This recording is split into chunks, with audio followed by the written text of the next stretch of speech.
Всем привет, меня зовут Кирилл, и в этом видео мы с вами поговорим о том, как по-английски можно передать русское «я не верю, что кто-то это сделал». Говорим, что «я в это не верю».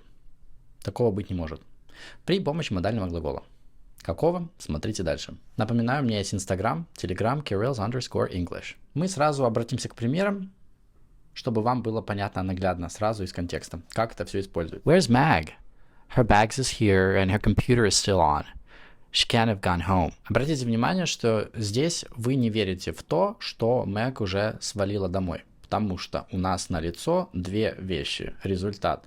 Компьютер до сих пор включен и сумка до сих пор здесь. Видимо, это где-то происходит на работе, и вы не можете найти человека, и кто-то, может быть, сказал, что домой она ушла. Вы говорите, да не могла она уйти домой, вон сумка здесь, компьютер еще не выключен. Где-то здесь еще ходит. She can't have cleaned the whole house on her own.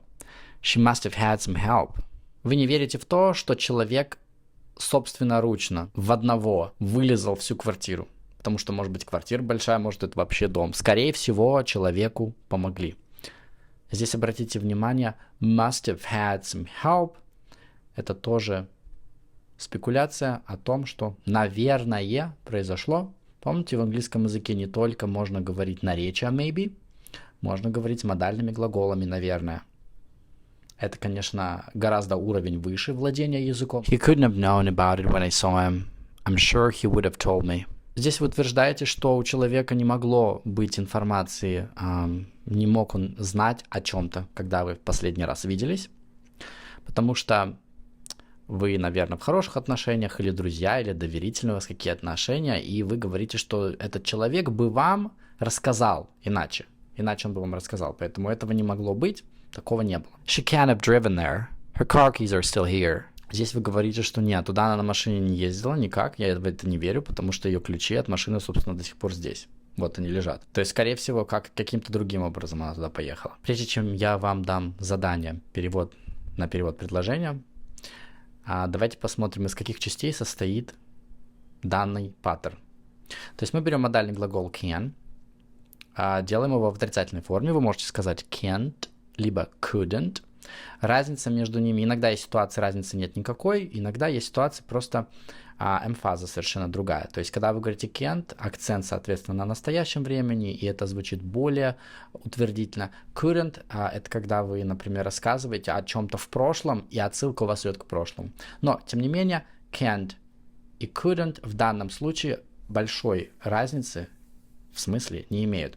И после этого мы ставим present perfect, при котором у нас вспомогательный глагол have всегда независимо от местоимения третьего лица единственного числа. То есть если у вас будет she или he, либо it, он, она для людей или он, она для предметов, например, машина, стол, да, например, she couldn't have. То есть не будет такого, что вы скажете she couldn't has. Обращайте на это внимание. Также, если вы заметили, когда в речи эти предложения произносятся, когда они не написаны отдельными словами, необходимо делать редукцию. То есть у вас модальный глагол и вспомогательный глагол have должны всегда вместе редуцироваться. Couldn't have, couldn't have, couldn't have.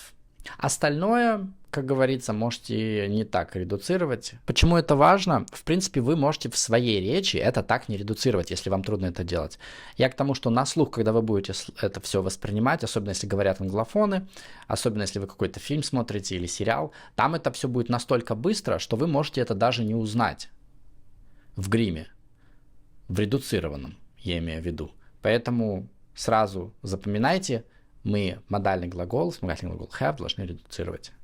Couldn't have, can have. Помним слова, которые начинаются на звук H, так как это горловой звук, то очень трудно его произносить в быстрой беглой речи, без лишних пауз, поэтому мы его можем совершенно убрать. Ну и последнее предложение, это будет ваше задание. Напишите в комментариях, как бы вы это интерпретировали на английский язык. Предложение следующее. Вы говорите, что не верите, что человек такое мог сделать нарочно. Alright, there you have it. Для того, чтобы сказать, что вы не верите, что что-то как-то было, произошло в прошедшем времени, напоминаю, это все касается того, что произошло, или вы не верите, что произошло. Никакой связи с настоящим или с будущим здесь нет. Это все мы говорим про то, что было в прошедшем, это очень важно. Использую модальный глагол can, couldn't, can't, я имею в виду и couldn't, плюс present perfect. Желаю всем отличных выходных. Stay cool. Пока.